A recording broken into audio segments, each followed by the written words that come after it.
Windows 11, the latest and greatest version of Windows, guaranteed to have spyware, adware, bloatware, and other crap from Microsoft. Windows 11 forces you to have the latest and greatest CPUs by Intel and AMD, and it locks you down with a TPM 2.0 module, which is used for storing credentials and other stuff on the PC or laptop, and big-name manufacturers like Dell, HP, Acer, Asus, and other companies are now selling all PCs with Windows 11, as Windows 10 sales have been discontinued by Microsoft. Clearly, they have gone the Apple direction, if you know what I mean.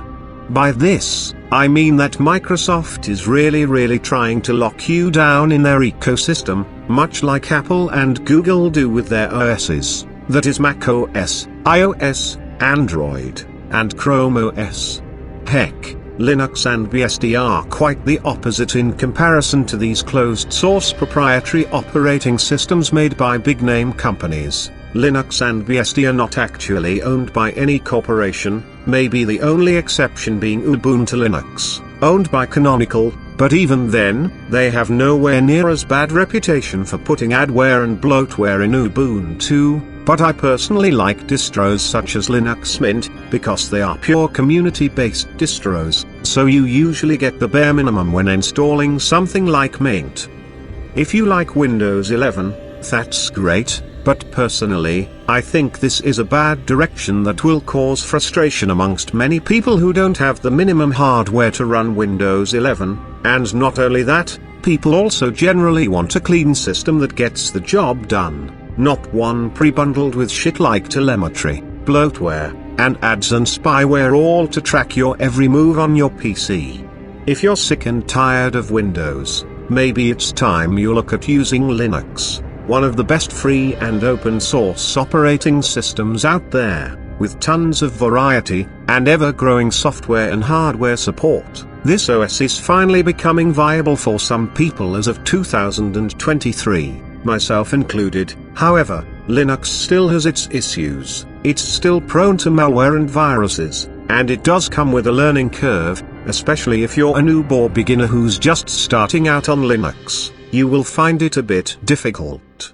I personally do not like Windows 11, and yes, the aesthetics are rather nice, but functionality is a more important aspect of your OS than just the look and feel, and Windows does work for most of us, but now that Windows 11 is out, I think this may push some people like myself to migrate to something else, but not everyone can afford a Macintosh. And Linux does have its problems. Forget about BSD, that's too complex for someone who has never used it before, although FreeBSD is the easiest to use if you're trying out BSD, but still, other OSs can come with some learning involved, so you should stay with Windows, only if there is no interest in using any other operating system.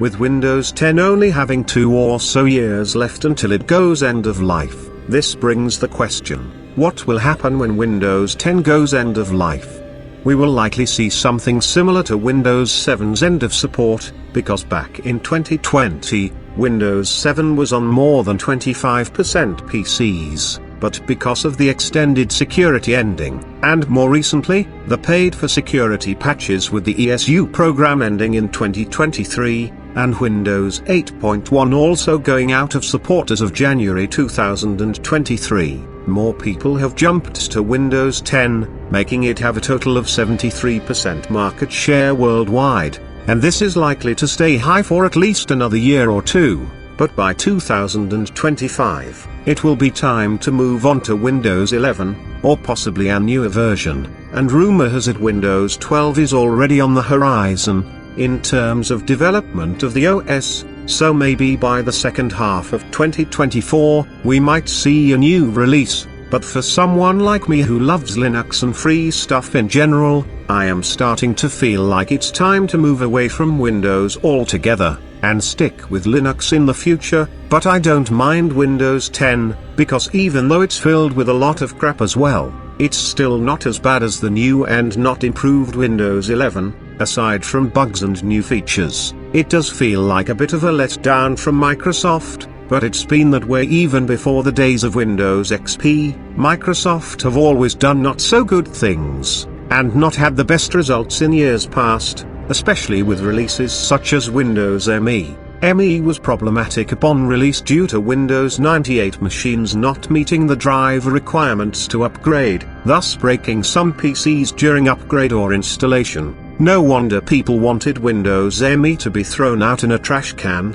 and the same applies to Vista, Windows 8 and 8.1. But this is far more obvious with 2007's Windows Vista, because it also had very high requirements compared to XP and Windows 2000. And the original Windows 8 in 2012 was also a huge mess, because most people had desktops, not a touch-screen device like the Microsoft Surface. And Windows 11 also seems to be somewhat slow to gain market share, and those older releases received poor reception from consumers, and I think these versions are not so bad, and Windows 11 actually feels like it's gone in that same direction as Vista did 16 years ago, just with a lot more aggressive shoving from Microsoft to get users on the latest and greatest version of Windows. And with Windows 11, it feels like it stops you having total control over your PC. TPM modules tied to Microsoft do pose a risk,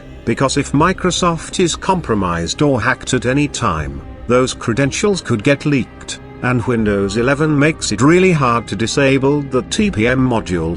I mean, TPMs are great for some of us, but I don't like the fact that some company like Microsoft, or a third party, may have access to stuff I store on there. Not that I actually have a TPM module anyways, I don't, but regardless, Windows 11 is by far the worst release of Windows yet, and even though older versions like Vista suffered a similar problem, at least Microsoft didn't force everyone to go to Vista, with nags on your desktop screen, even though they probably would have had intentions on having more people on Vista. But with 11, a lot more aggression is involved, and even back in 2015 when Windows 10 came out, things were clearly going downhill, and it's just more prominent in Windows 11. Who knows what Windows 12 or later will do to us? Heck, I hate to think. These are my pure opinions on Windows 11, I am not trying to demonize Microsoft. Anyways, that's about it for this video folks, and just so you know, I'm not trying to hate on Microsoft, I am just pointing out things I personally do not like about Windows 11, and if you also do, or do not like it, feel free to let me know what your opinions of it are down in the comments section below. Do remember to like, share, and subscribe, and do enable notifications, so you don't miss out on any future videos. Bye for now.